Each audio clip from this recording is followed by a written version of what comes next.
நீ கண்ணீர் விடாதபடி உன் கண்களை காத்துக்கொள், உன் கிரியைக்கு பலன் உண்டு என்று கர்த்தர் இம்மாதம் சபைக்கு வாக்கு கொடுக்கிறார். ஹல்லேலூயா, ஹல்லேலூயா.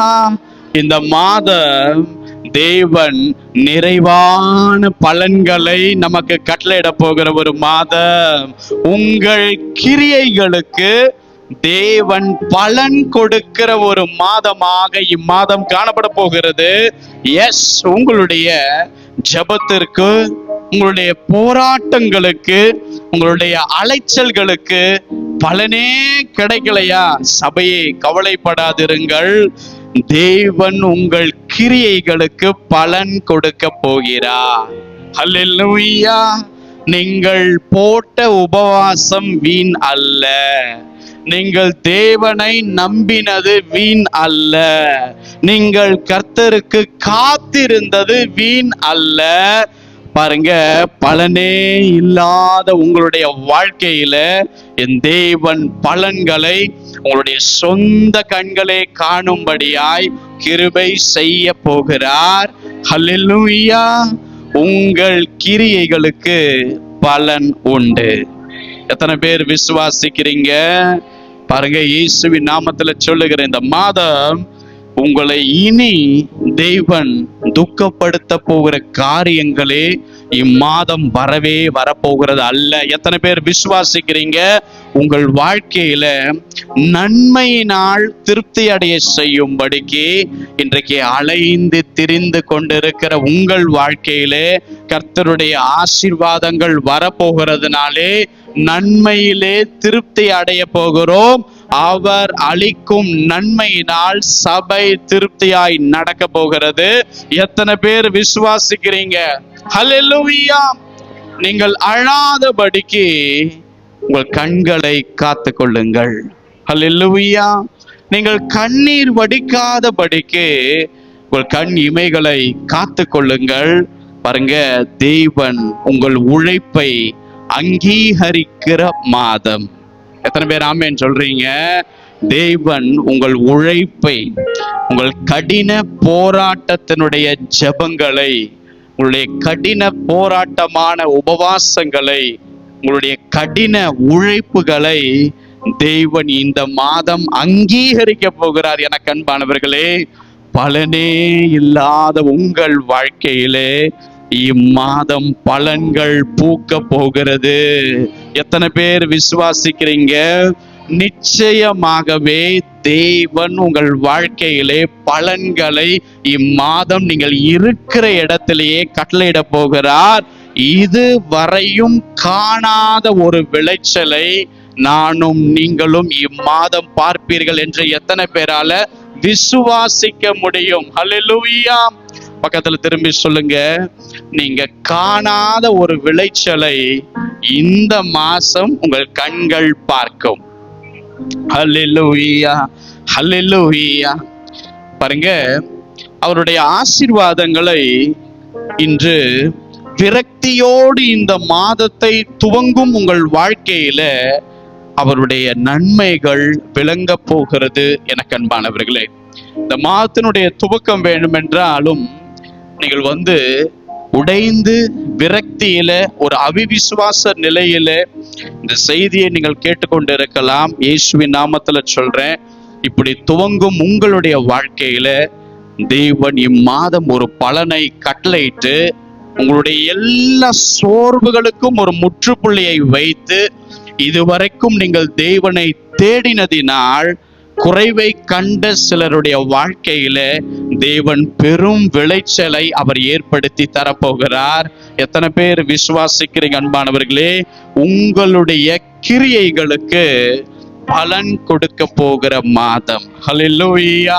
கர்த்தர் உங்கள் முகத்தை சந்தோஷப்படுத்துகிற ஒரு மாதமாகவும் இம்மாதம் அமைய போகிறது. எத்தனை பேர் விசுவாசிக்கிறீங்க? நித்திய மகிழ்ச்சி உங்கள் தலையின் மேல் இருக்கும். ஹல்லேலூயா. சத்துரு உங்களை துக்கத்தை கொண்டு வருவதற்கு என்ன வேணாலும் பண்ணட்டும், நித்திய மகிழ்ச்சி உங்கள் தலையின் மேல் இருக்கும் அன்பானவர்களே. காரணம், ஒரு பெரிய தேவன் நம்மளை வழிநடத்தி கொண்டிருக்கிறார். இருந்தாலும் சில காரிருள்கள் நம்முடைய வாழ்க்கையின் எல்லைக்குள் இருந்தபடியினால் அது நம்மளுடைய விளைச்சலை விளையச் செய்யாமல் அவைகள் எல்லாம் அறுக்கப்பட்டது, சேதப்படுத்தப்பட்டது, அது கனி கொடுக்க முடியாதபடி வறண்டு போக பண்ணினது.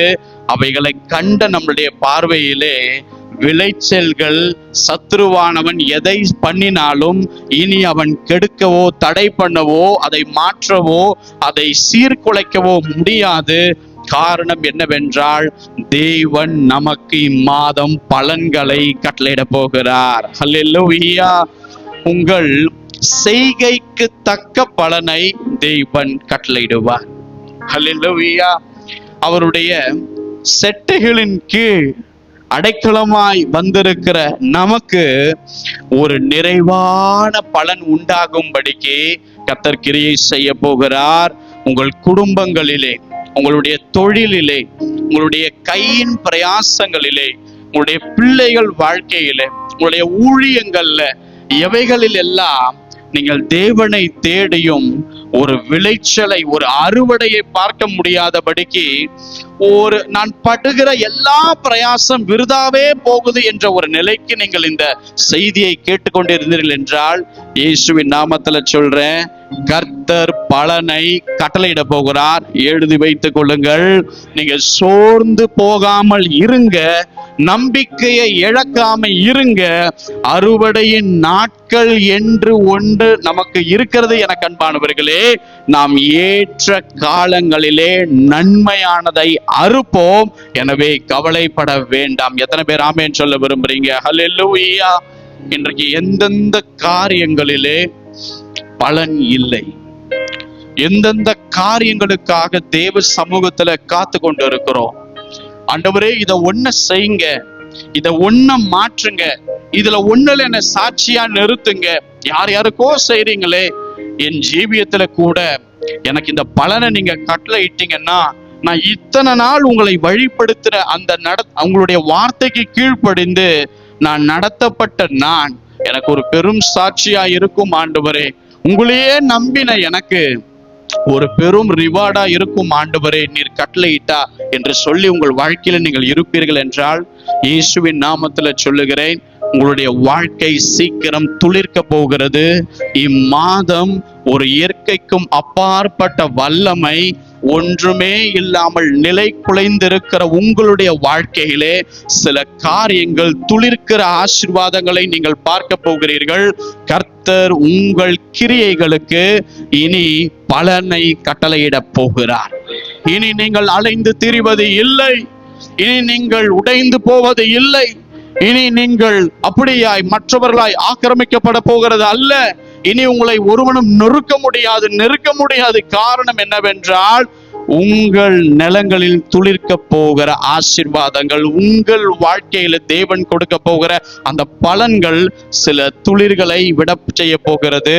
உங்கள் கண் அதை பார்க்கும் போது, என் எல்லைகளுக்குள் இவைகள் வந்ததற்காய் தேவனே உமக்கு நன்றின்னு சொல்லி அழுகையோடு, இத்தனை நாள் நாம் பட்ட கஷ்டத்திற்கு ஒரு காரியத்தை துவங்கி கொடுத்திருக்கிறீரே, உமக்கு நன்றி என்று சொல்லி மனதார நீங்கள் நன்றி செலுத்தும்படி இந்த மாதம் அமைய போகிறது என்பதை ஒரு ஊழியக்காரனாய் நான் விசுவாசிக்கிறேன். நீங்கள் விசுவாசித்தீர்கள் என்றால் தலைக்கு மேலே பலமாய் கரம் தட்டி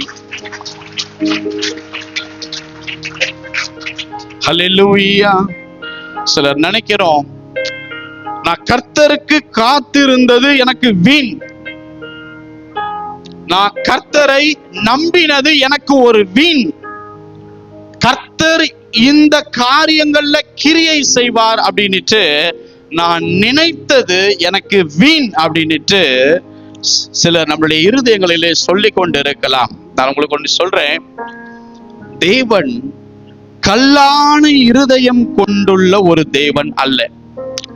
இன்னொன்று, தேவன் பட்சபாதம் பார்க்கிற ஒரு தேவன் அல்ல. இவனுக்கு செய்யணும், இவளுக்கு செய்யக்கூடாது என்று ஒரு நிலையிலே தேவனுடைய பார்வை மனிதர்கள் மேல் என்றைக்கும் காணப்படாது.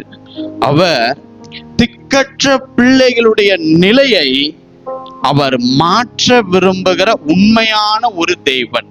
எத்தனை பேர் ஆமென் சொல்ல முடியும்? பாருங்க, இன்றைக்கு காத்திருக்கிற உங்களுக்கு, சோர்ந்து போயிருக்கிற உங்களுக்கு, நம்பிக்கையை இழந்து போயிருக்கிற உங்களுக்கு அவர் பலனை கட்டளையிட்டு உங்கள் கண்ணீரை அவருடைய கரத்தினாலே துடைக்க போகிறார். எத்தனை பேர் விசுவாசிக்கிறீங்க? நான் இம்மாதம் ஒரு பலனை காண போகிறேன். ஹல்லேலூயா. நான் சொல்றேன், பக்கத்துல திரும்பி சொல்லுங்க, எதுவுமே வீண் போகாது. சொல்லுங்க.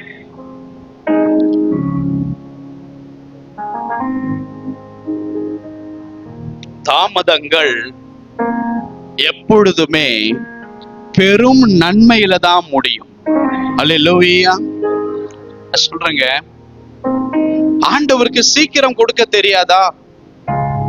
நான் கேட்கும் போது ஆண்டவருக்கு கொடுக்க முடியாதா? எனக்கு பசிக்கும் பொழுது என்னுடைய பசியை திருப்தியாக்க தேவன் முடியவில்லை என்றால் அவர் பின்பதாக எனக்கு கொடுத்தும் என்ன காரியம் அப்படின்னுட்டு நம்முடைய மாம்ச மூளை தேவன் நமக்கு தாமதிக்கும் பொழுது அவைகள் பேச ஆரம்பிக்கும். நான் சொல்லுகிறேன், தேவன் பேசுவார், செயல்படுவார் என்பதை நம்முடைய இருதயத்திற்கு நாம் சொல்லிக்கொண்டே இருக்க வேண்டும். அல்லேலூயா. சொல்றேங்க, தாமதங்கள் எப்பொழுதுமே ஒரு பெரிய பலனை தான் நம்முடைய எல்லைக்குள் கொண்டு வரும்.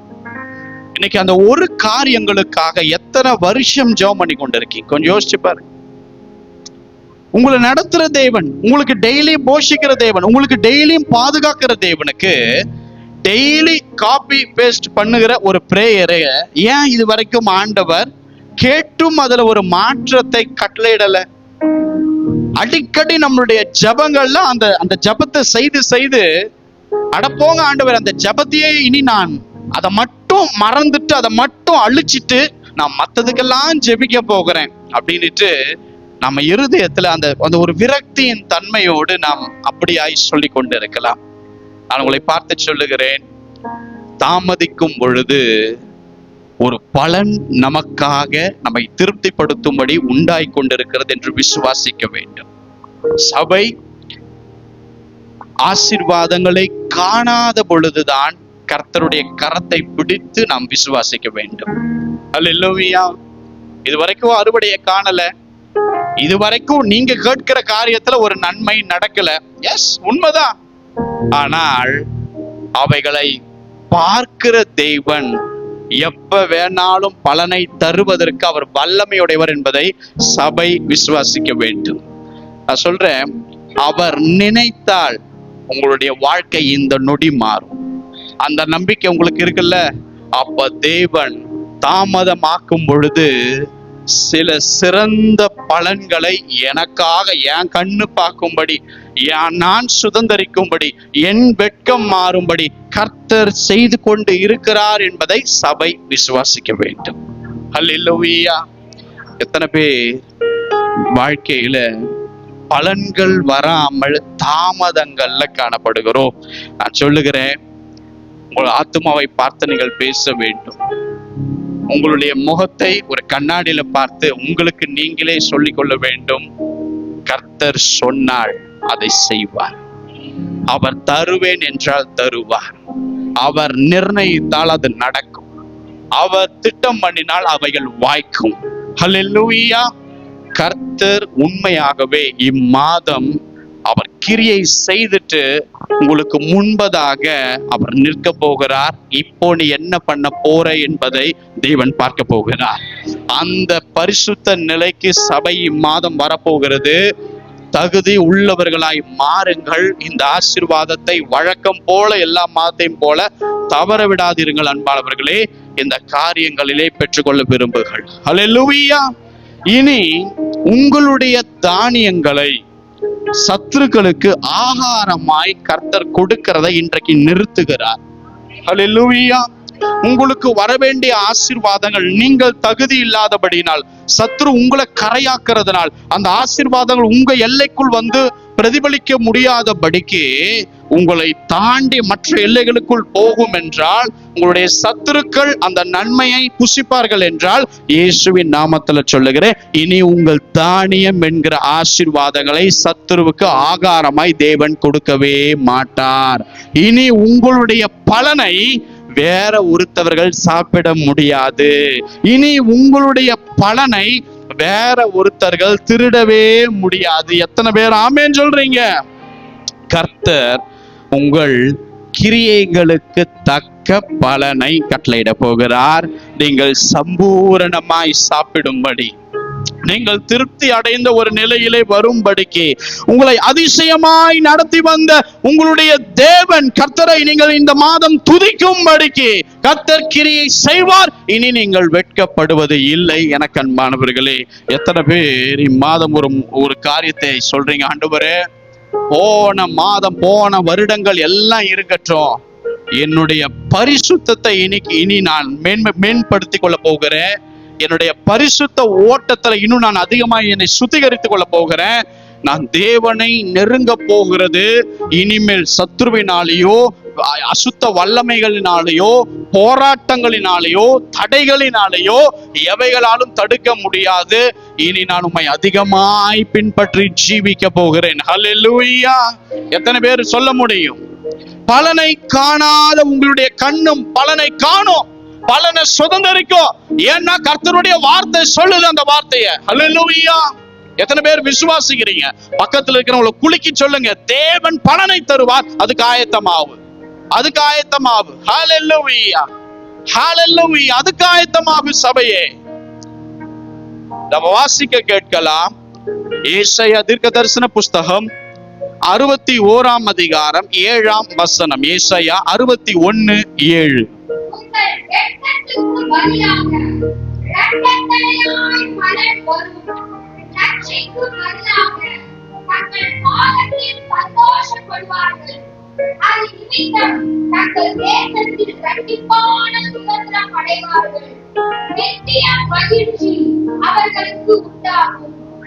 ஹல்லேலூயா! உங்கள் வெட்கத்திற்கு பதிலாக தேவன் என்ன செய்ய போறார் தெரியுமா? இரண்டத்தனையான நன்மைகளை பலனாய் கட்டளையிட போகிறார்.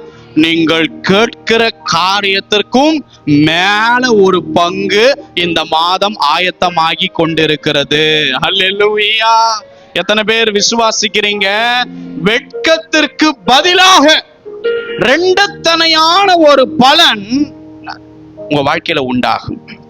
சிலர் நினைக்கிறீங்க, பிரதர் நான் படுற கஷ்டத்திற்கு ஒரு பலனையே கடவுள் இன்னும் எனக்கு கட்டளை இடல, நான் படுற வேதனைக்கு இன்னும் ஒரு மடங்கு கூட ஒரு ஆசீர்வாதத்தை கடவுள் எனக்கு கொடுக்கல, அப்ப எப்படி நான் 2 மடங்கு விசுவாசிக்க முடியும்?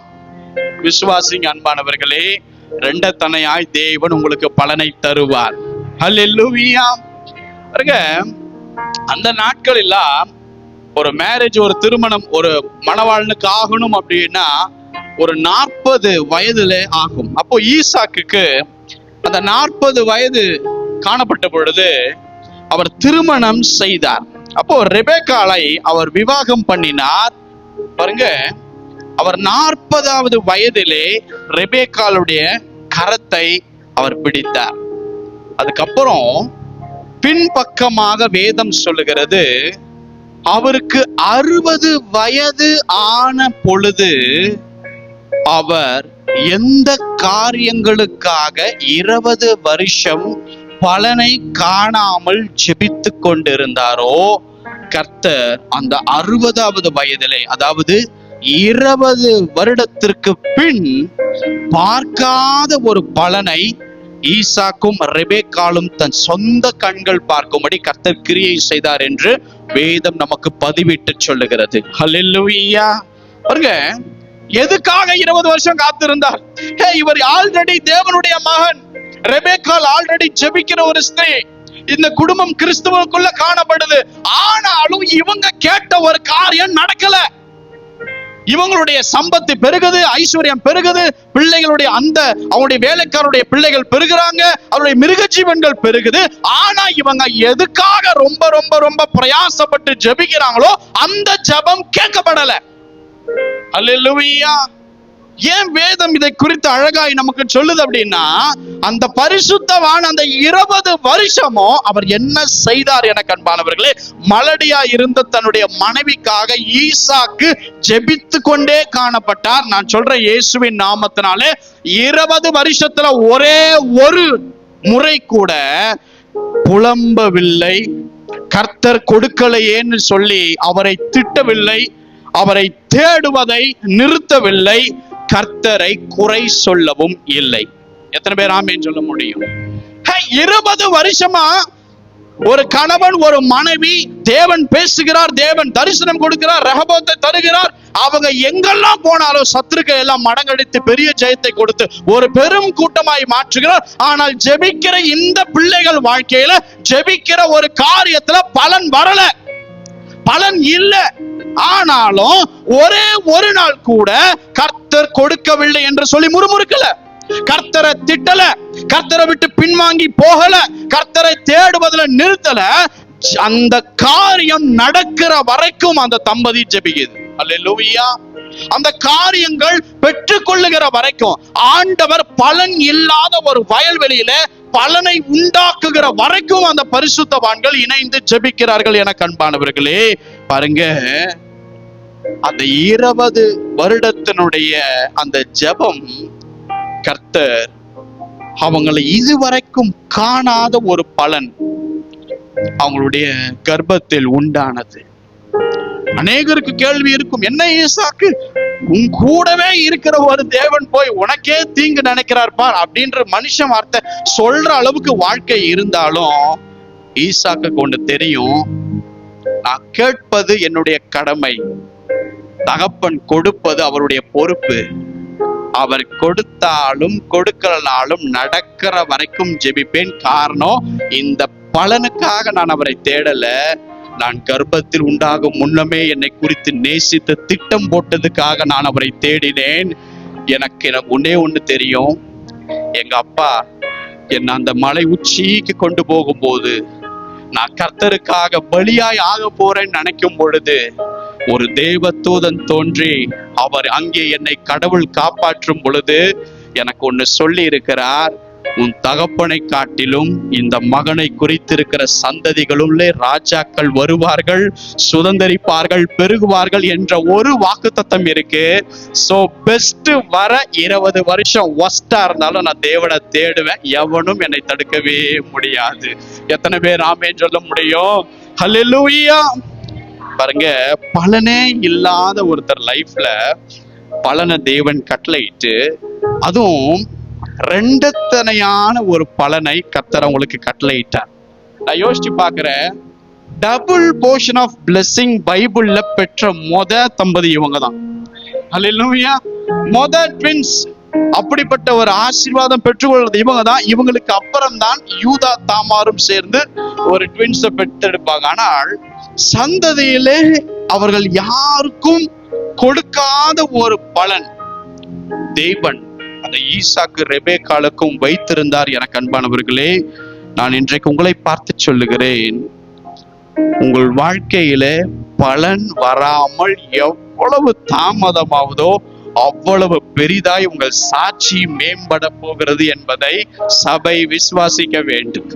நான் சொல்றேன், கரமுயர்த்தி சொல்லுங்க, கரமுயர்த்தி சொல்லுங்க, எவ்வளவு நேரம் வேணாலும் எடுத்துக்கோங்க ஆண்டவரே, எவ்வளவு காலம் வேணாலும் எடுத்துக்கோங்க ஆண்டவரே, எவ்வளவு தாமதம் வேணாலும் பண்ணிக்கோங்க ஆண்டவரே, எனக்கு ஒன்னே ஒண்ணு தெரியும் ஆண்டவரே, எனக்காக சிறந்ததை தயார்படுத்தி கொண்டிருக்கிறீர்.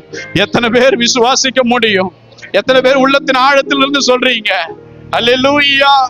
உங்கள் விக்கலுக்கு தண்ணி கொடுக்கவும் கர்த்தர் தெரியும், உங்களுக்கு விக்கலே வரவிடாமல் தண்ணியை கொடுத்து பாதுகாக்கவும் தெரியும். அவர் தடை பண்ணுகிறாரா, தாமதமாக்குகிறாரா? ஜபம் பண்ணுங்கள் என அன்பானவர்களே. பக்கத்துல திரும்பி, உன் வாய் என் தேவனை தூஷிச்சுனா வாயை தெச்சிருவேன் சொல்லுங்க பார்க்கலாம். அல்லேலூயா, அல்லேலூயா. உன் வாய் புலம்பிச்சு அப்படின்னா அப்படியே ஒரு குத்து குத்திடுவேன் சொல்லுங்க. அல்லேலூயா, ஆமென், அல்லேலூயா, ஆமென். ஒரு 10 வருஷத்துக்கு முன்னாடி உங்களுடைய நகையை வித்திருந்தீங்கன்னா ஒரு 2000 ரூபாய் கிடைச்சிருக்கும். இன்னைக்கு நீங்க தாமதமாகி வச்சீங்கன்னா 14,000 ரூபாய் கிடைக்கும். கொஞ்சம் யோசிச்சு பாருங்க. தாமதங்கள் எப்பயுமே சிறந்ததை உண்டு பண்ணும். எத்தனை பேர் ஆமேன்னு சொல்லுவீங்க? ஹல்லேலூயா. பாருங்க, ஈசாக்கு ரெபேக்காளுக்கு ரெண்டத்தனையான ஒரு பலன் தந்தாருங்க. அதே யோபு ஐயாவுக்கு ரெண்டத்தனையான பலனை கர்த்தர் கட்டளையிட்டாருங்க. அதே யாக்கோபு ஐயாவுக்கு 2 பரிவாரங்களுடைய பலனை கட்டளையிட்டாருங்க. அதுவே எலிசாவிற்கு 2 மடங்கான ஆவியின் பலனை கட்டளையிட்டாருங்க. எத்தனை பேரால் ஆமேன்னு சொல்ல முடியும்? அவங்களுக்கு செய்தாருன்னா நாமும் பெற்றுக்கொள்வோம். அல்லேலூயா. சொல்றேன், உங்க ஆசீர்வாதம் உங்களை தாண்டி போகாது. பக்கத்துல திரும்பி சொல்லுங்க பார்க்கலாம். ஹல்லேலூயா, ஹல்லேலூயா. உங்க வீட்டை தாண்டி போவாது. உங்க வேலையில இருக்கிற உங்களை தாண்டி போவாது. ஹல்லேலூயா. சோர்ந்து போகாமல், புலம்பாமல், விழித்திருந்து ஜெபம் பண்ணுகிற அனுபவத்துக்குள் வாரு. ஹல்லேலூயா, ஆமென், ஹல்லேலூயா. அன்னைக்கு இருந்த ஈசாக்கு ரெபேக்காளை போல் உங்களுடைய குடும்பத்தை நீங்கள் கர்த்தருக்குள் திடப்படுத்தி காணப்படுங்கள். ஹல்லேலூயா. பாருங்க, ஒருத்தவங்க ஒரு பிரேயர் மீட்டுக்கு வந்தாங்க. அவங்களுக்கு கர்ப்பத்தின் கனிக்காக வந்தாங்க. ஆண்டவர் உங்களுக்கு தருவாருங்கிற ஒரு வார்த்தை வந்துச்சு.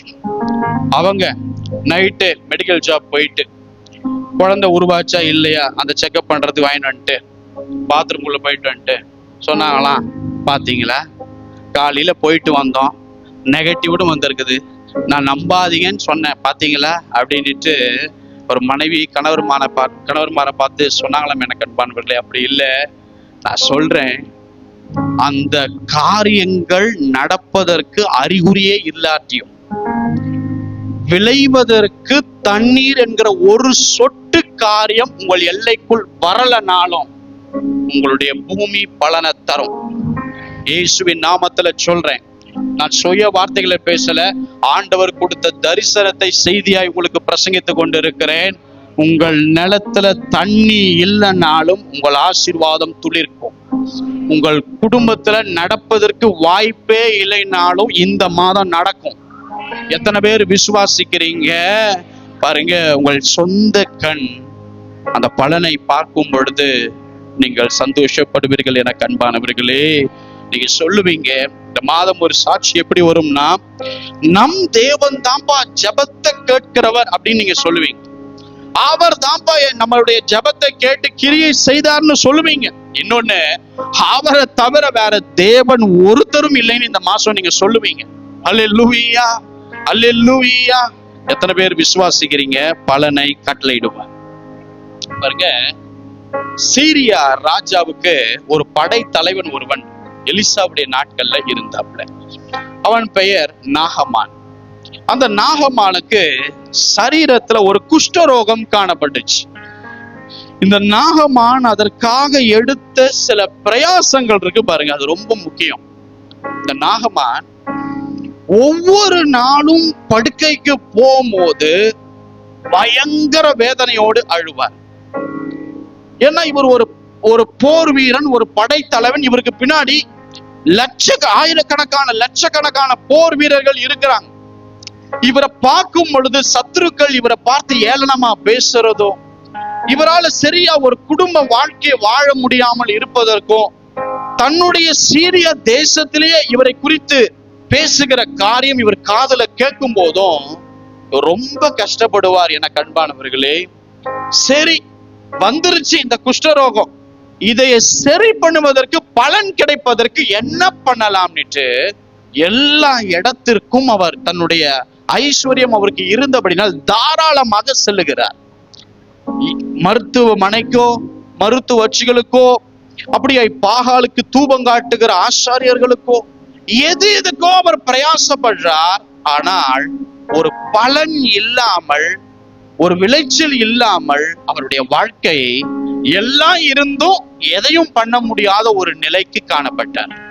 எல்லாம் இருக்கு, ஆனால் அந்த காரியத்தை குறித்து அவரால் சந்தோஷப்பட முடியல. ஒரு பெரும் பலன் இல்லாத ஒரு ஆசீர்வாதம் அவருடைய வாழ்க்கையில காணப்பட்டது.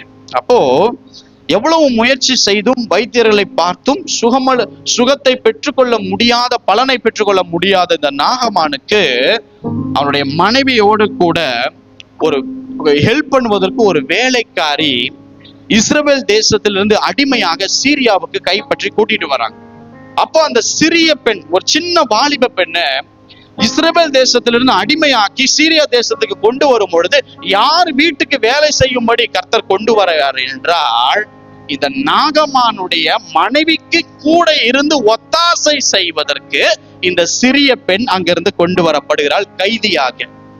அப்போ இவள் டெய்லியும் பார்க்கிறா தன்னுடைய அந்த நாகமான் எஜமான், இதனால அந்த தன்னுடைய எஜமாட்டிக்கும் எவ்வளவு பெரிய ஒரு ஃப்ரஸ்ட்ரேஷன்.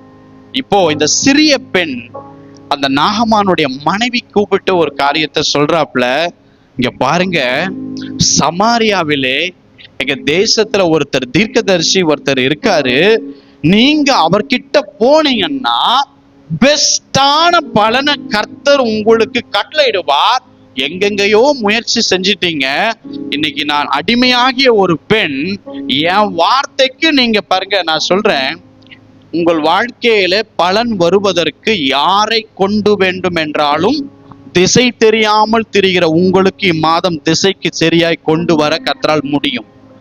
அது பிழையாம் கிட்ட பேசுற கழுதையோ, இந்த நாகமான் கிட்ட பேசுற சிறிய பெண்ணோ, யாரா இருந்தாலும் சரி, இன்னைக்கு பலனை தேடி போற நம்முடைய வாழ்க்கையில பலன் உன் எல்லைக்குள்ளேயே வரும் என்று கர்த்தர் திசை திருப்ப யாரை கொண்டாகிலும் காரியங்களை செய்வார்.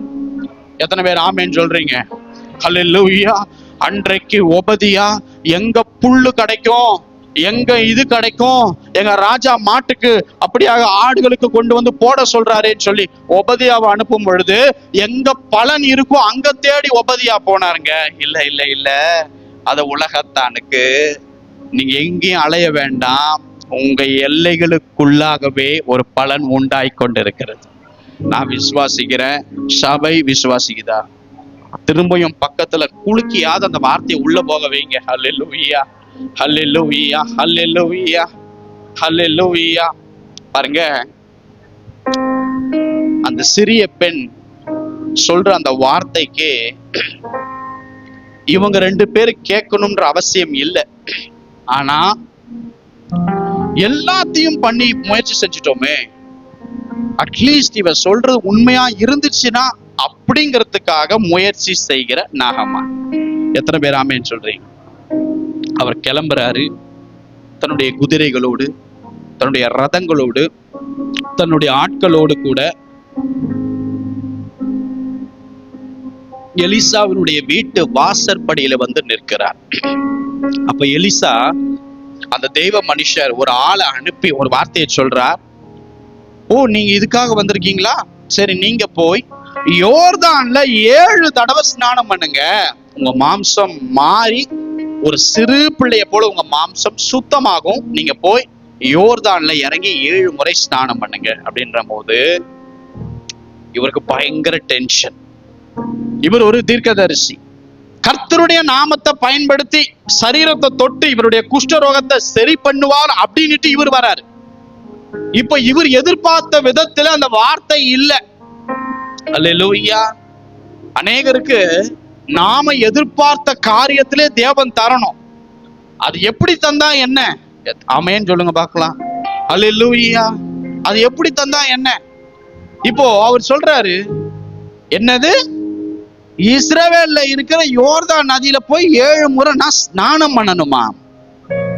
பயங்கர டென்ஷன் ஆயிட்டு, இதுக்கு தமஸ்குவின் நதிகள் எவ்வளவோ மேலானது. ஏன்னா தமஸ்கு நதிகள்ல எத்தனையோ மலையிலிருந்து வரும் பொழுது சில இயற்கை மூலிகள் கலந்து வந்து எவ்வளவோ குடிக்கவோ குளிக்கவோ ஒப்பானது.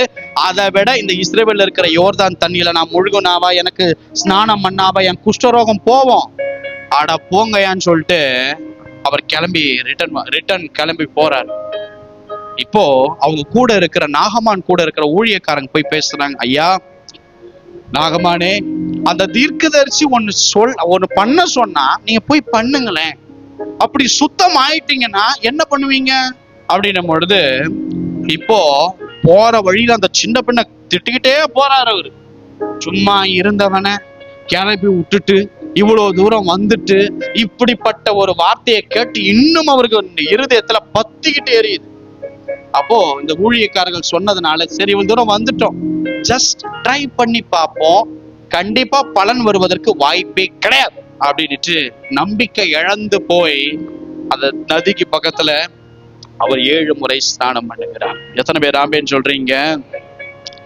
ஒரு சிறு பிள்ளையினுடைய மாம்சத்தை போல் அவருடைய சரீரம் மாறி அந்த குஷ்டரோகம் என்கிற தீர்க்கப்பட முடியாத ஒரு கொள்ளை நோயை கர்த்தர் நீக்கி ஒரு பெரும் பலனை அவருடைய அநேக வருடத்தினுடைய போராட்டத்திற்கு தேவன் கட்டளையிட்டார். எத்தனை பேர் ஆமென் சொல்ல முடியும்?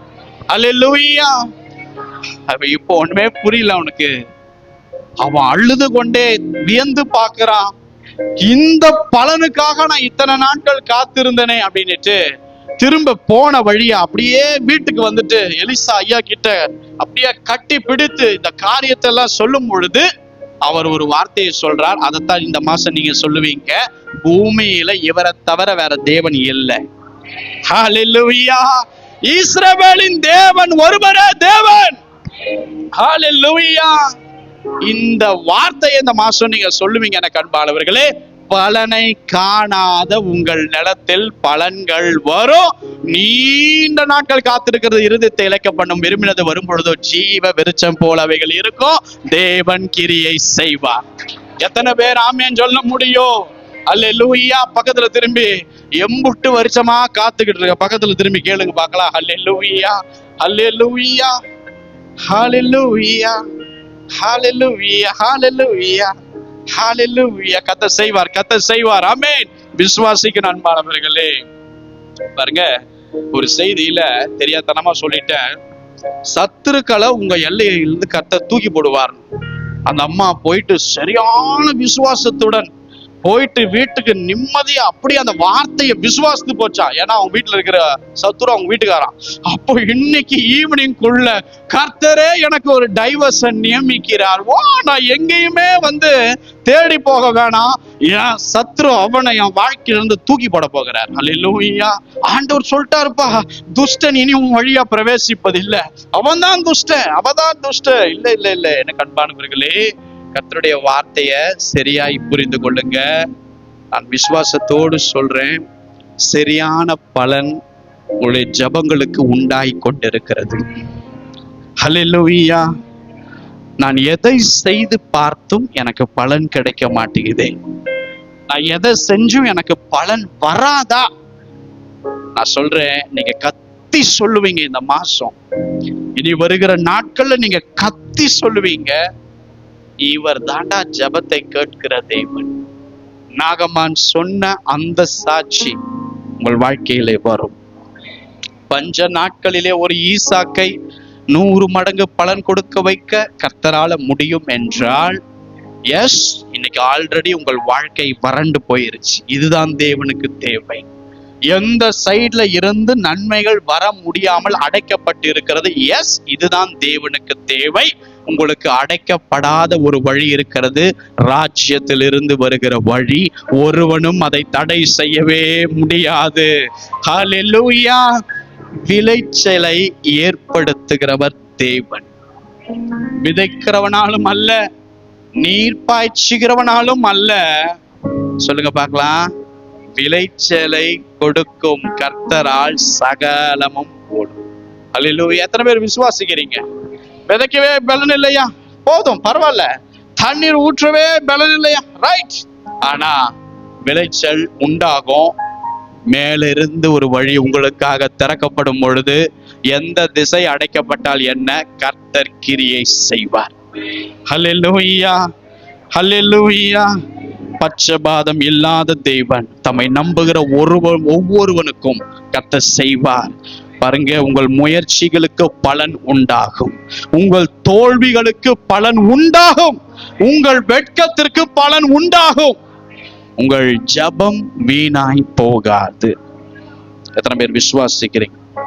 சரி, யார் லைஃப்ல பலன் வரும்? எப்படிப்பட்ட ஒரு வாழ்க்கை வாழ்ந்தா பலன் வரும்? வாசிக்க கேட்கலாம். கடைசியாக ஒரு வசனம், மார்க்கு 4ஆம் அதிகாரம் 3ஆம் வசனம் 4ஆம் வசனம். மார்க்கு 4:3-4. கேளுங்கள், விதைக்கிறவன் ஒருவன் விதைக்க புறப்பட்டான். அவன் விதைக்கையில் சில விதை வழியருகே விழுந்தது. ஆகாயத்து பறவைகள் வந்து அதை பட்சித்து போட்டது. நல்லா கவனிங்க. இந்த வசனத்தை வாசிக்க நமக்கு நேரம் இல்லை. அந்த 5-6 வாசிச்சு பாருங்க. சில விதை அதிகம் மண்ணில்லாத கற்பாறை நிலத்தில் விழுந்தது. அதற்கு ஆழமான மண் இல்லாததினாலே சீக்கிரத்திலே முளைத்தது. வெயில் ஏறின போதோ வீழ்ந்து போய் வேர் இல்லாமையால் இறந்து போயிற்று. நல்லா கவனிங்க. பைபிளை கீழே வைங்க. இயேசு ஊமையாய் கடலோரகத்திலே, அந்த கடல் அருகே ஒரு படகிலே உட்கார்ந்து கொண்டு ஜனங்கள் நின்று கொண்டு இந்த பிரசங்கத்தை கேட்கிறார். இது ரொம்ப ரொம்ப ரொம்ப ஒரு முக்கிய பிரசங்கம். ஆனால் எத்தனை பேருக்கு அன்றைக்கு புரிந்ததுன்னு தெரியல. ஏன்னா தேவன் ஊமையாக சில காரியங்கள் பேசும் பொழுது அந்த காரியங்கள் தீர்க்க தரிசனமாக வைக்கப்படுகிற ஒரு வார்த்தையாக காணப்படும். எத்தனை பேர் ஆமேன்னு சொல்றீங்க? ஒரு உவமை எக்ஸாம்பிளுக்கு தேவன் எங்கெல்லாம் உங்களுக்கு கொண்டு வராரோ பைபிள்ல, அதெல்லாம் ஒரு தீர்க்க தரிசன ஒரு ஆசீர்வாதம். அந்த வார்த்தை நம்முடைய வாழ்க்கையில ஏதோ ஒரு தாக்கத்தை ஏற்படுத்துவதற்காக இயேசு உவமையாய் பேசி இருப்பார். இப்போ ஜனங்க வந்து அலையாய் வந்து நிக்கிறாங்க ஒரு பிரசங்கத்தை கேட்க. இவரு ஒரு படகு இருக்கு, அந்த படகுல உட்கார்ந்து பிரசங்கம் பண்றார். ஜனங்க எல்லாம் பயபக்தியோடு நின்று கொண்டு அவருடைய வார்த்தையை கேட்கிறாங்க. இப்போ ஒரு வார்த்தையை அவர் சொல்றார். விதையை குறித்து பேசுற ஒரு விதை. ஒருத்தன் விதைக்கிறதுக்கு புறப்பட்டானா. நல்லா கவனிங்க. அந்த விதை 4 திசைக்கு எப்படி எல்லாம் போகுது. நம்முடைய வாழ்க்கை இதுல ஒப்பிட்டு பாருங்க அன்பானவர்களே. சில விதை அவன் கொண்டு போய் விதைக்க புறப்படும் பொழுதே அவன் கையில இருந்து அது எங்க விழுகுது அப்படின்னா வழி அருகே முதல்ல விழுது. ஹல்லேலூயா. இதனுடைய மீனிங் நான் உங்களுக்கு சொல்றேன். முதல்ல சில விதை அவன் விதைக்கப்பட புறப்படும் பொழுது சில விதை வழி அருகே கீழே விழுது. இப்போ ஆகாயத்து பறவைகள் வந்து அந்த விதைகளை பட்சித்து சாப்பிட்டு அதனுடைய பலனை அதுங்க எடுத்துட்டு திருடிட்டு போயிருதுங்க. ஆமென் சொல்லுங்க பார்க்கலாம். இப்போ சில விதை மண் இல்லாத கற்பாறை நிலத்துல போய் விழுது. மண் இல்லாத கற்பாறை நிலத்துல அந்த விதை விழும் பொழுது இப்ப ஆழமான மண் இருந்தாதான் விதை வந்து அப்படியாக வளர ஆரம்பிக்கும். இப்ப ஆழமான ஒரு மண் இல்லாத கற்பாறையில விழுந்த விதை வந்து முளைக்கும். ஆனா அதனுடைய ரூட் வந்து ஸ்ட்ராங்கா இருக்காது. அது என்ன ஆகும்னா அந்த இயற்கைக்கு ஒரு வெயில் பட்டா அது கருகி போயிடும். அதனுடைய பலத்தை அது வந்து பலனா வளராத ஒரு விதையாய் மாறி போயிடும். அது தீந்து போய் வெயில் பட்டு உலர்ந்து போயிருச்சு. எங்க விழுந்த விதை? கற்பாறையில் விழுந்த விதை. நம்பர் 3, சில விதை அவன் கொண்டு போகும்போதே முள்ளுள்ள இடங்கள்ல போய் விழுகுது. அங்கேயும் விதை வளருதுங்க.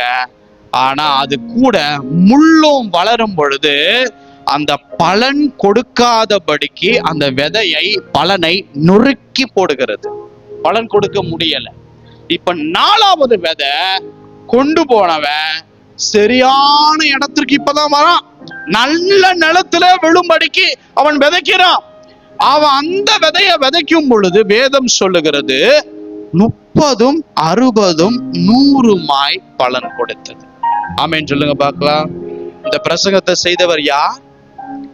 தேவன், இயேசு கிறிஸ்து. நல்ல கவனிங்க. இந்த பறவைகள் யார்? இந்த முற்கள் யார்? இந்த வெயில் பட்டு தீந்து போகிற காரியம் என்ன? அப்படி நல்ல நிலம்னா என்ன? நல்லா கவனிங்க. விதை விதைக்க கிளம்பும் பொழுது இந்த வழி அருகே விழுகிற அந்த விதை இருக்கு பாத்தீங்களா? அவை எவைகளை எல்லாம் குறிக்கும் அப்படின்னா தேவ சமூகத்திலே ஜெபம் என்கிற ஒரு விதையை சரியாய் விதைக்க தெரியாமல் அவர் கிட்ட சொல்றதை விட்டுட்டு உலக சிநேகிதமோடு இருக்கிற ஐக்கியத்தோடு கூட தங்களுடைய பாரத்தை அந்த சமூகத்திலே கொட்டுவது எனக்கு அன்பானவர்களே. இன்னொன்று, உலகத்தானுடைய வார்த்தையின் ஆலோசனையை கேட்கிற ஒரு காரியம். இன்னொன்று, தேவன் அருவருக்கிற அந்த பாவ காரியத்திலே ஈடுபடுகிற ஒரு காரியம். இன்னொன்னு, அவங்க வசனத்தை கேட்டாலும் அங்கேயே மறக்கிற ஒரு கூட்டம். அல்லேலூயா. இவர்கள்தான் வழி அருகே விதைக்கப்படுகிற விதை. திரும்பவும் சொல்றேன் எனக்கு அன்பானவர்களே, வழி அருகே விதைக்கப்படுகிற விதையினுடைய அர்த்தம் என்னன்னா, தேவ சமூகத்திலே வந்து கண்ணீர் வடித்து ஜெபத்தை பண்ணி பலனை பெறணும் தேவ திட்டம்.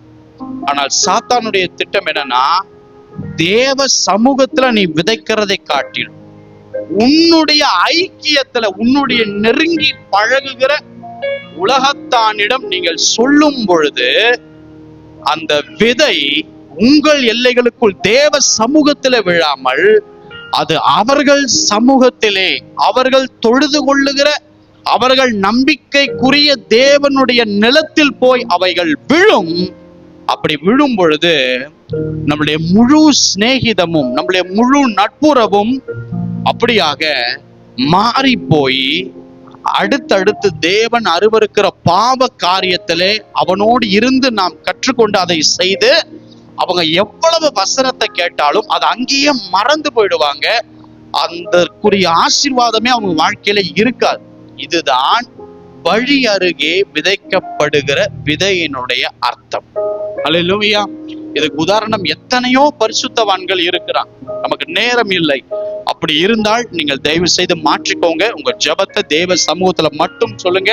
உங்களுடைய ஐக்கியம் தேவனுடைய பிள்ளைகள் கூட மாத்திரம் இருக்கட்டும். மற்றவங்களை அன்பு கூறுங்க. ஆனால் உங்களுடைய இருதயத்தில் இருக்கிற விதையை பகிர்வதை நிறுத்தி கொள்ளுங்க, மாற்றிக்கொள்ளுங்க. இப்ப அடுத்து, மண்ணில்லாத கற்பாறையில் விழுகிற விதை நிலை என்ன அப்படின்னா, பாருங்க, இவங்க நல்ல வசனத்தை கேட்பாங்க. இந்த ஆத்துமாக்கள் நல்ல வசனத்தை கேட்கும். ஆனா துளி கூட அவங்க வாழ்க்கையில ஒரு மாற்றமே இருக்காது. அல்லேலூயா. வசனம் போவோம், ஆனா வாழ்க்கையில மாற்றம் இருக்காது. செய்யற அதே தவறுகளை செய்து கொண்டே இருப்பாங்க. இன்னொன்னு, இந்த கூட்டம் கற்பாறையில விழுகிற கூட்டம் வந்து கர்த்தரை நம்பும். ஆமென். அதுல எந்த மாற்று கருத்தும் இல்லை. ஆனா கர்த்தரை நம்புகிற மாதிரியே மற்ற காரியங்களையும் ஈக்குவலாய் நம்பும். அல்லேலூயா. அப்படி பண்ணும் பொழுது அவங்க ஆழமான ஒரு நம்பிக்கை கர்த்தர் மேல வைக்காதது நிமித்தம் அவங்க கனி கொடுப்பாங்க, சீக்கிரம் வளரும். ஆனால் வெயில் பட்டு தீந்து போய் உலர்ந்து போய் கடைசியில கர்த்தரை விட்டே அந்த ஆத்துமா அப்படியே போயிடும். அதெல்லாம் யார் என்றால் கற்பாறையில் விழுந்த விதையின் ஆத்துமாக்கள். அல்லேலூயா. கர்த்தரை நம்பும், மற்றதையும் நம்பும். கர்த்தர் கிரியை செய்யற மாதிரி இருக்கும். அதனுடைய நம்பிக்கை ஆழமாய் கர்த்தருக்குள் இருக்காது. அது அப்படியே பின்னோக்கி போயிடும். நம்பர் 3, அந்த விஷயத்துல இருந்தால் மாற்றிக்கோங்க. நம்பர் 3, முள்ளுள்ள இடத்தில் விழுகிற அந்த விதையினுடைய நிலை. இது என்ன தெரியுமா? நல்ல வசனத்தை கேட்கும், ஆனா சாட்சியான ஒரு வாழ்க்கை வாழாது. அதாவது இந்த காதுல கேட்டு வாழ்க்கை அப்படியே அந்நிய பாஷையில பேசி ஒப்பு கொடுக்கும். வெளியே போயா அசுத்த வார்த்தைகளை பேசிக்கொண்டு தூற்றிக்கொண்டு இருக்கும். அல்லேலூயா. ஒரு அந்த தேவன் கரத்துல ஆண்டவரே என் பாவத்தை மன்னின்னு ஒப்பு கொடுக்கும்.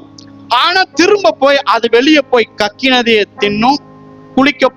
குளிக்க வைக்கப்பட்டிருக்கிற பண்ணி திரும்ப போய் சேத்துலயே உருளும் அப்படின்ட்டு ஒரு யாக்கோபு ஐயா அழகா எழுதி இருக்கிறார். அந்த நிலைக்கு இது போயிடும். அல்லேலூயா.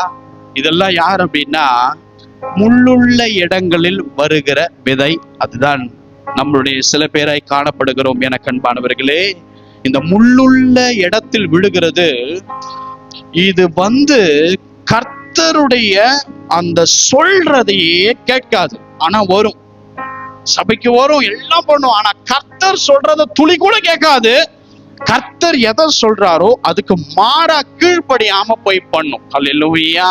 அப்படி போகும் பொழுது முள்ளுள்ள இடத்திலே அது விழும் பொழுது அது பலன் கொடுக்காமல் அதனுடைய வாழ்க்கை சீக்கிரமாய் அந்த முற்களினாலே நெருக்கப்பட்டு உடைந்து அது பலன் இல்லாமல் போயிடும். எனக்கு அன்பானவர்களே, அப்போ நல்ல நிலத்தில் விழுகிற அந்த விதை ஆத்துமாக்கள் யார் என்றால், தேவன் எனக்காக வைத்திருக்கிற ஒரு ஓட்டத்தை நான் சரியாய் ஓடிக்கொண்டே இருப்பேன். எத்தனை பேர் ஆமென் சொல்றீங்க? தேவன் எதை சொல்றாரோ அதுக்கு கீழ்ப்படிந்து நான் செய்வேன். கர்த்தரை முழு மனதோடு நான் நம்பி அவருக்காக காத்திருப்பேன் மற்றும் சிலுவைக்காக உலகத்தை என் காலுக்கு கீழ் கொண்டு வருவேன்.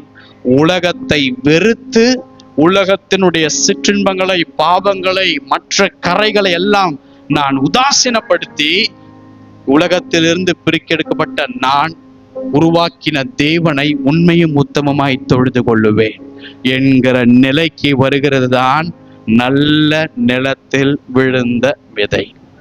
அல்லேலூயா. இன்னைக்கு வசனம் வந்து உங்களுக்குள்ள கிரியை செய்ய முடியலையா? வசனம் வந்து உங்களால மாற முடியலையா? ஒப்பு கொடுத்தும் வெளியே போய் என்னது எது கக்கும்? நாய் வந்து கக்கும், திரும்ப அதே. நீங்க பண்ணிய எத்தனை முறை குளிப்பாட்டுங்க பார்க்கலாம், அது போய் சேத்துல உருண்டாதான் அதுக்கு பேர் பண்ணி. அல்லேலூயா. நம்முடைய வாழ்க்கை கூட அப்படிலாம் இருக்கக்கூடாது அன்பானவர்களே. ஒரே வாழ்க்கை. எத்தனை பேர் ஆமென் சொல்றீங்க? அவர் தான் வேணும்னு வந்துட்டோம்.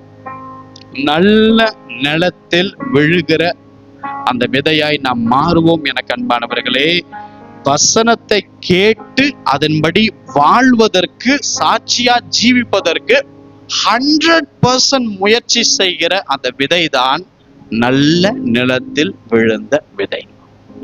இப்ப சொல்லுங்க, இந்த மாதம் உங்க கிரியைக்கு பலன் கொடுக்கணும்னா வழி அருகேவா, கற்பாறையிலையா, இல்ல முள்ளுள்ள இடமா, இல்ல நல்ல இடமா? எத்தனை பேர் ஆமென் சொல்றீங்க? அல்லேலூயா. எத்தனை பேர் விசுவாசிக்கிறீங்க? பக்கத்துல திரும்பி ஒரே ஒரு பார்வை மட்டும் பாருங்க, போதும். எது சொல்ல வேணாம். அல்லேலூயா. பக்கத்துல திரும்பி சொல்லுங்க, வசனத்தை கேட்கிற அங்க ஒரு ஆள் கத்தி கத்தின்னு இருக்கிறான், அது கொஞ்சமாவது போகுதா? அல்லேலூயா. பாருங்க, கர்த்தர் இந்த ஓமையை நமக்கு தான் அன்னைக்கே சொல்லி இருக்கிறார். அடுத்த வசனம் சொல்லுது, கேட்கிற அவன் காதுள்ளவன் கேட்க. ஆமென்.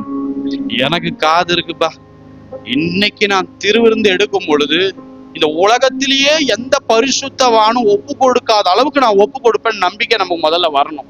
எத்தனை பேர் ஆமென் சொல்றீங்க? அல்லேலூயா. பரலோக ராஜ்யத்துல போகும்போது தாவீது ஆண்டவர் தலைக்கு மேலேயும் பவுலையா இடுப்பு மேலேயும் இருக்கும்போது நீங்கள் நானும் எங்க இருப்போம்? பாதாளத்துல கத்திக்கிட்டு இருப்போமா? இல்ல தூரத்துலயா? இல்ல அவரை நெருங்கி பக்கத்துல அவங்க வந்தாங்கன்னா நானும் வருவேன். அதுல போட்டி இருக்கணும். அல்லேலூயா. எத்தனை பேர் ஆமென் சொல்றீங்க? அதுல போட்டி இருக்கணும். இன்னைக்கு அவ ஒரு சவரன் வாங்கிட்டா, நான் கொண்டு சீட்டை போட்டு நான் ஒரு 10 சவரனை வாங்கணும். நான் இத பண்ணிட்டா, நான் அதை பண்ணணும். அவ காரை வாங்கிட்டா பார், அடுத்த நாளே நான் போயிட்டு இஎம்ஐ போட்டு அந்த காரை நான் தூக்கிடணும். ஆமென். அவ எல்லைக்குள்ள அவனை தேவன் ஆசீர்வதிக்கிறனா அதே சாப்பாடு உன் எல்லைக்குள் வரணும்னு நினைக்காத. அல்லேலூயா. அநேகர் என்கிட்ட வந்து சொல்றது, பிரதர் அந்த சபையில இதெல்லாம் இருக்குது பிரதர். நான் சொல்லுவேன், அந்த சபையில அதெல்லாம் இருக்குதுன்னா அவங்கெல்லாம் ரொம்ப நாளா ஜபம் பண்ணி காத்திருந்து வாங்கி இருப்பாங்க. உங்களுக்கு சபைக்கு வேணும், நீங்களும் அப்படி போய் ஜபம் பண்ணுங்க, கர்த்தர் செய்வார். அதுக்குள்ள ஒரு பிட்டை வந்து சாத்தா நமக்குள்ள போடுவான். அவங்களுக்கு மட்டும் இது இருக்கே, எனக்கு மட்டும் இது இல்லையே. இல்ல கர்த்தர் கிரியை செய்வார். எத்தனை பேர் ஆமென்? என் விதை நல்ல நிலமாகிய இயேசு இருக்கிற இடத்துல விழுந்தா போதும். அல்லேலூயா. நான் அடிக்கடி சொல்லுவேன் பைபிள் கிளாஸ்ல. அதனாலதான் பாருங்க, அந்த நீங்க எவ்வளவு தாளந்து பெறுகிறீர்கள் என்று முக்கியம் அல்ல. நீங்க ஒரு தாளந்து பெற்றீங்கன்னா அது 2ஆம் மாற்ற நீங்க முயற்சி செய்தா போதும். நீங்க 2 தாளந்து பெற்றிருந்தீங்கன்னா அதை 4ஆம் மாத்த நீங்க முயற்சி செய்தா போதும். சிலர் அபிஷேகம் பெற்று 5 தாளந்துகளை பயன்படுத்துவாங்கன்னா அவங்க 10ஆ கொண்டு கொடுத்தா போதும். 1ல இருக்கிற நான் 10ஆ மாறணும்னு நினைக்கிறத விட என்னுடைய அந்த காரியத்தை எனக்கு நம்பி கொடுத்திருக்கிற ஒரு தாளந்தை நான் 2ஆய் மாற்றுவதற்கு நான் என்ன செய்ய வேண்டும்? அதுதான் வேணும். இன்னைக்கு நம்ம திருவிருந்து எடுக்க போறோம். வழக்கம் போல என்னுடைய தலையெழுத்து, நான் வசனத்தை வாசிச்சு கொடுப்பேன். உங்க தலையெழுத்து பாவத்தை அறிக்கை செய்வீங்க, திருவிருந்து எடுப்பீங்க, வீட்டுக்கு போய் அதே காரியத்தை செய்வீங்க. பரலோகத்துல ரிமார்க்ல போட்டுக்கிட்டே ஆண்டவர் இருக்க போறாரு. தயவு செய்து இல்லை அன்பானவர்களே, பயபக்தியோடு எடுங்க. பாவத்தை வெறுக்கிற ஒரு நிலையில எடுங்க. தயவு செய்து உலகத்தை இருதயத்திலிருந்து தூக்கி போட்டு எடுங்க. ஹல்லேலூயா. உலகத்தோடு சிநேகிதனா இருக்கும் பொழுது பிதாவின் இடத்தில் அன்பு இல்லைன்னு வசனம் சொல்லுது. எனவே உலகத்தையும் உலகத்தினுடைய காரியங்களிலும் அன்பு கூறாதிருங்கள். நம்ம வாழ்றதுக்கு பணம் வேணும், ஆனா பணத்துக்காகவே வாழாதீங்க. வாழ்றதுக்கு எல்லா வசதி வேணும், ஆனா வசதிகளுக்காகவே உங்கள் வாழ்க்கையை செலவு பண்ணாதீங்க. உண்மை உள்ளவனை பரிபூரண நன்மையினால் திருப்தி செய்கிற தேவன். இப்பொழுது நாம் பயபக்தியோடு திருவிருந்துக்கு ஆயத்தமாகிறோம். எல்லாம் பயபக்தியோடு